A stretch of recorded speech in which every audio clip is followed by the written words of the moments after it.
Hello दोस्तों, स्वागत है आपका इस नई वीडियो में। दोस्तों, आज हम उत्तराखंड जीके से संबंधित कुछ महत्वपूर्ण प्रश्नों की प्रैक्टिस सेट लेकर के आपके समक्ष उपस्थित हुई हैं। तो बिना देरी किए इन महत्वपूर्ण सवालों को शुरू करते हैं। यदि आपने चैनल को सब्सक्राइब नहीं किया है तो चैनल को सब्सक्राइब करें। चलिए, इस वीडियो का पहला प्रश्न है कि पौड़ी गढ़वाल नामक नए जनपद का गठन किया गया। तो पौड़ी जनपद का गठन ये कब हुआ? आपका सही आंसर होगा 1840 को। तो 1840 ईस्वी में क्या होता है कि पौड़ी अलग जनपद बनाया जाता है। ऑप्शन ए यहाँ पे सही दिया गया है। अगला प्रश्न है, निम्नलिखित में कौन सी एक महिला उत्तराखंड की क्रिकेट खिलाड़ी है? तो क्रिकेट से किस महिला का संबंध है? आपका सही आंसर होगा तारा रावत का। तो तारा रावत ये किस से संबंधित है? आप बोलोगे क्रिकेट की खिलाड़ी हैं, क्रिकेट से संबंधित हैं। ऑप्शन ए यहाँ पे सही दिया गया है। चलिए, अगला प्रश्न है कि अंतर्राष्ट्रीय स्तर की खिलाड़ी नरेंद्र सिंह बिष्ट का संबंध निम्नलिखित में से किस खेल से है? तो आपको बताना है कि नरेंद्र सिंह बिष्ट का संबंध किस खेल से है। आपका सही आंसर होगा बॉक्सिंग से। तो नरेंद्र सिंह बिष्ट ये बॉक्सिंग से संबंधित हैं और तारा रावत ये क्रिकेट से संबंधित हैं। ऑप्शन सी यहाँ पे सही दिया गया है। अगला प्रश्न है कि कनकटा बैल आंदोलन था। तो कनकटा बैल आंदोलन ये किसके खिलाफ था? ऑप्शन आपका सही आंसर क्या होना चाहिए? आपका सही आंसर होगा कि कनकटा बैल आंदोलन ये भ्रष्टाचार के खिलाफ था। ऑप्शन ए यहाँ पे सही दिया गया है। तो ध्यान रखिएगा, कनकटा बैल आंदोलन ये भ्रष्टाचार के खिलाफ था। अगला प्रश्न है कि किसे राज्य में बॉक्सिंग के क्षेत्र में अर्जुन पुरस्कार से सम्मानित किया गया है? तो उत्तराखंड में बॉक्सिंग के क्षेत्र में अर्जुन पुरस्कार से सम्मानित किस व्यक्ति को किया गया है? आपका सही आंसर होगा कि पद्म बहादुर मल को। तो पद्म बहादुर मल को बॉक्सिंग के क्षेत्र में अर्जुन पुरस्कार से सम्मानित किया गया है। ऑप्शन बी यहाँ पे सही दिया गया है। किसको? पद्म बहादुर मल को। ऑप्शन बी यहाँ पे सही दिया गया है। अगला प्रश्न है, कुमाऊं का प्रथम कमिश्नर कौन था? तो प्रथम कमिश्नर कौन थे कुमाऊं के? आपका सही आंसर होगा कि ई गार्डनर ये कुमाऊं का प्रथम कमिश्नर था। ऑप्शन डी यहाँ पे सही दिया गया है। अगला प्रश्न है, निम्नलिखित में से किस उत्तराखंड के खिलाड़ी को राष्ट्रपति ने मुक्केबाजी में पदक लाने पर स्वॉर्ड ऑफ ऑनर से अलंकृत किया गया? तो वो कौन से व्यक्ति थे? उत्तराखंड के कौन से खिलाड़ी थे जिनको राष्ट्रपति के द्वारा स्वॉर्ड ऑफ ऑनर से अलंकृत किया गया है? आपका सही आंसर होगा कि राजेंद्र पुनेड़ा को। तो वो राजेंद्र पुनेड़ा एकमात्र व्यक्ति थे उत्तराखंड के जिनको राष्ट्रपति ने कौन सा अलंकृत, किस नाम से अलंकृत किया था? आप बोलोगे स्वॉर्ड ऑफ ऑनर। और ये उत्तराखंड के किस खेल से संबंधित थे? आप बोलोगे कि मुक्केबाजी खेल से संबंधित है, इनका संबंध मुक्केबाजी से है। ये सवाल आपसे पूछा जा सकता है। तो कौन थे? राजेंद्र पुनेड़ा। ऑप्शन ए यहाँ पे सही दिया गया है। अगला प्रश्न है, निम्नलिखित में से उत्तराखंड के किस खिलाड़ी ने नौकायक में अंतर्राष्ट्रीय स्तर पर देश का प्रतिनिधित्व किया था? तो अंतर्राष्ट्रीय स्तर पर देश का प्रतिनिधित्व उत्तराखंड के किस खिलाड़ी ने किया था नौकायन में? आपका सही आंसर होगा कि सुरेंद्र सिंह बल्दिया ने। किसने किया था? सुरेंद्र सिंह बल्दिया ने किया था। ऑप्शन ए यहाँ पे सही दिया गया है। तो सुरेंद्र सिंह बल्दिया जी का संबंध किससे है? आप बोलोगे नौकायन से है। ऑप्शन ए यहाँ पे सही दिया गया है। अगला प्रश्न है कि गजेंद्र सिंह नेगी किस खेल से संबंधित है? गजेंद्र सिंह नेगी पूछा गया है, इनका संबंध किस खेल से है? आपका सही आंसर होगा कि गजेंद्र सिंह नेगी का संबंध, गजेंद्र सिंह नेगी जी ये एथलेटिक्स के खिलाड़ी हैं, एथलेटिक्स से है इनका संबंध। ऑप्शन ए यहाँ पे सही दिया गया है। तो नरेंद्र सिंह नेगी नहीं है, नरेंद्र सिंह नेगी का संबंध गायक से है, वो गायक हैं उत्तराखंड के। और ये जो गजेंद्र सिंह नेगी हैं ये एथलेटिक्स के खिलाड़ी हैं। तो चलिए, अगला प्रश्न है, मैराथन में अंतर्राष्ट्रीय स्तर पर स्वर्ण जीतने वाले यशवंत सिंह रावत किस जनपद से संबंध है? तो उत्तराखंड के यशवंत सिंह रावत जो कि मैराथन में अंतर्राष्ट्रीय स्तर पर इन्होंने स्वर्ण पदक जीता था। तो इनका संबंध उत्तराखंड के किस जनपद से है? आपका सही आंसर होगा देहरादून जनपद से। ऑप्शन बी यहाँ पे सही दिया गया है। अगला प्रश्न है, निम्न में से कौन पर्वतारोही पिथौरागढ़ से संबंधित नहीं है? तो जिनका संबंध पिथौरागढ़ से नहीं है वो कौन से हैं? आपका सही आंसर होगा कि चंचल सिंह। तो चंचल सिंह का संबंध पिथौरागढ़ जनपद से नहीं है। बाकी चंद्रप्रभा एतवाली पिथौरागढ़ के हैं, सुमन कटियाल पिथौरागढ़ के हैं, हंसा मंडराले पिथौरागढ़ के हैं। चंचल सिंह ये पिथौरागढ़ के नहीं हैं। ऑप्शन सी यहाँ पे सही दिया गया है। अगला प्रश्न है, एवरेस्ट पर चढ़ने वाली प्रथम भारतीय नारी है। तो भारत की प्रथम नारी या फिर भारत की प्रथम महिला कौन थी जो एवरेस्ट पर चढ़ी थी?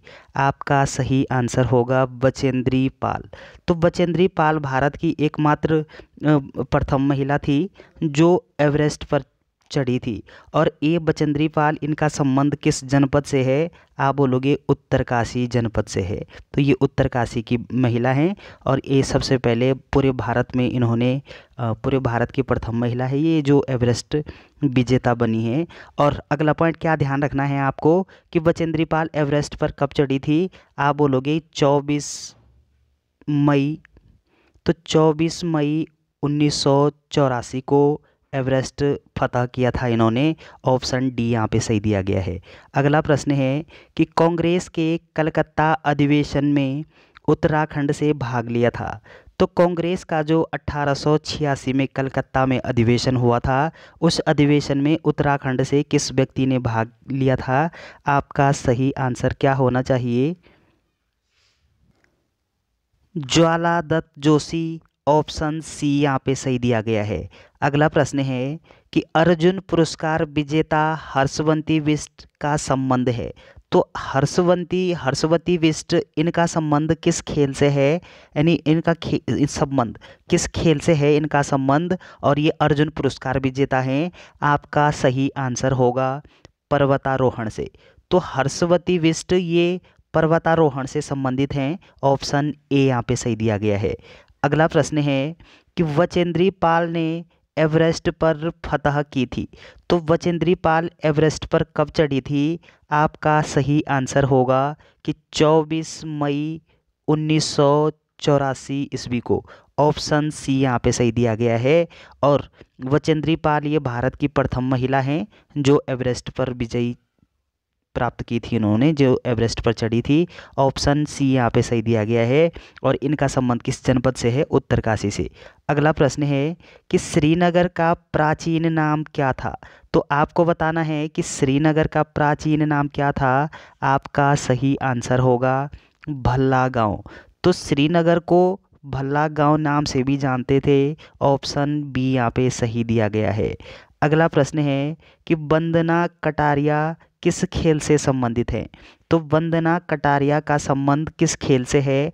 आपका सही आंसर होगा हॉकी से। तो इनका संबंध हॉकी खेल से है। ऑप्शन बी यहाँ पे सही दिया गया है। और हॉकी ये भारत का क्या है? राष्ट्रीय खेल है। ऑप्शन बी यहाँ पे सही दिया गया है। और उत्तराखंड का राज्य खेल क्या है? फुटबॉल। तो ये पॉइंट आप ध्यान रखिएगा। अगला प्रश्न है कि राज्य के निम्न भारोत्तोलकों में कौन वर्तमान में सांसद हैं? तो भारोत्तोलकों में से कौन सांसद बने थे? आपका सही भाभा। तो के.सी. सिंह भाभा ये भारोत्तोलकों में से सांसद भी बने थे। ऑप्शन बी यहाँ पे सही दिया गया है। अगला प्रश्न है मधुमिता बिष्ट किस खेल से संबंधित है? तो मधुमिता बिष्ट का संबंध किस खेल से है? आपका सही आंसर होगा बैडमिंटन से। ऑप्शन बी यहाँ पे सही दिया गया है। अगला प्रश्न है कि चोरों की गुफा नामक स्थल है। तो चोरों की गुफा नामक स्थल ये उत्तराखंड के किस जनपद में पड़ता है? आपका सही आंसर होगा देहरादून में। ऑप्शन सी यहाँ पे सही दिया गया है।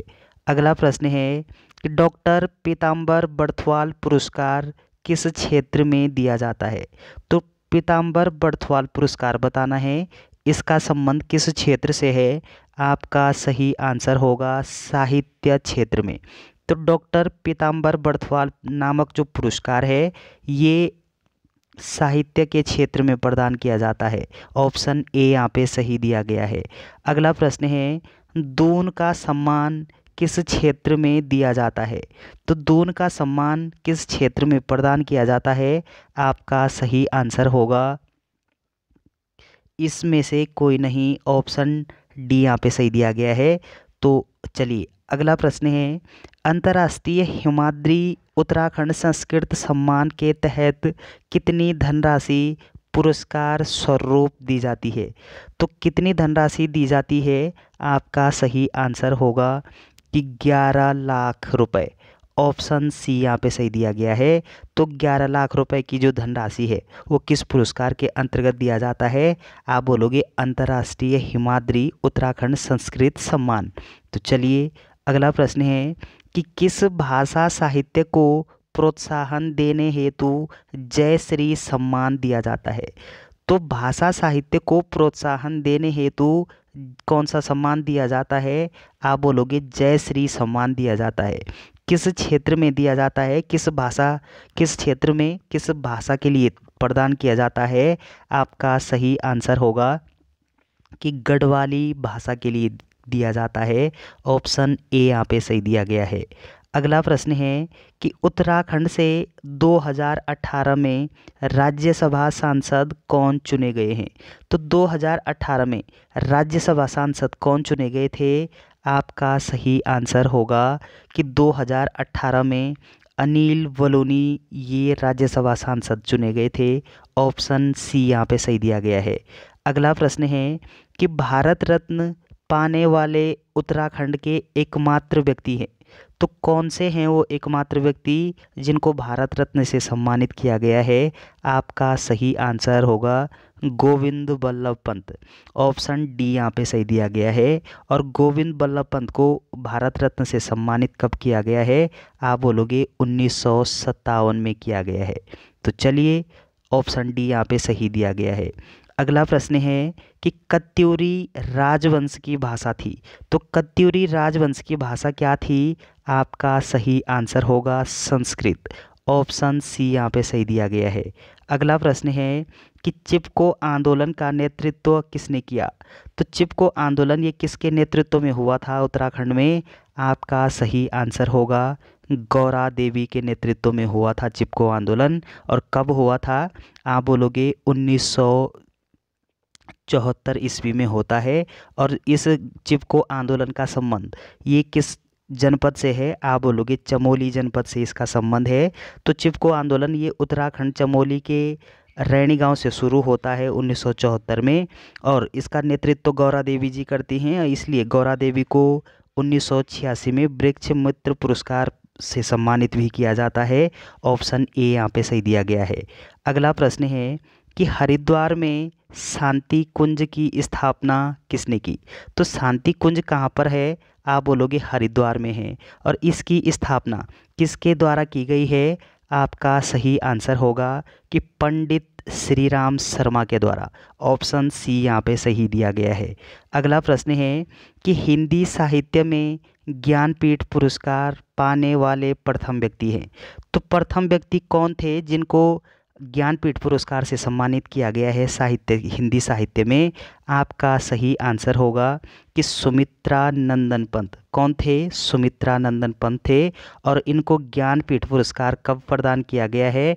आप बोलोगे 1968 ईस्वी में किया गया है। तो चलिए ऑप्शन बी यहाँ पे सही दिया गया है। अगला प्रश्न है कि चंद्र कुंवर बर्थवाल का जन्म स्थान रुद्रप्रयाग जनपद के किस गांव में हुआ?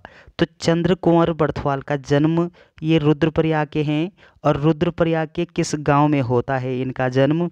आपका सही आंसर होगा मालकोटी गांव में। तो रुद्रप्रयाग के मालकोटी गांव में क्या होता है? चंद्र कुंवर बर्थवाल जी का जन्म होता है। ऑप्शन बी यहाँ पे सही दिया गया है। अगला प्रश्न है कि डॉक्टर घनानंद पांडे को 1969 में पद्म विभूषण पुरस्कार किस क्षेत्र में दिया गया? तो पद्म विभूषण पुरस्कार किस क्षेत्र में मिला था डॉक्टर घनानंद पांडे को?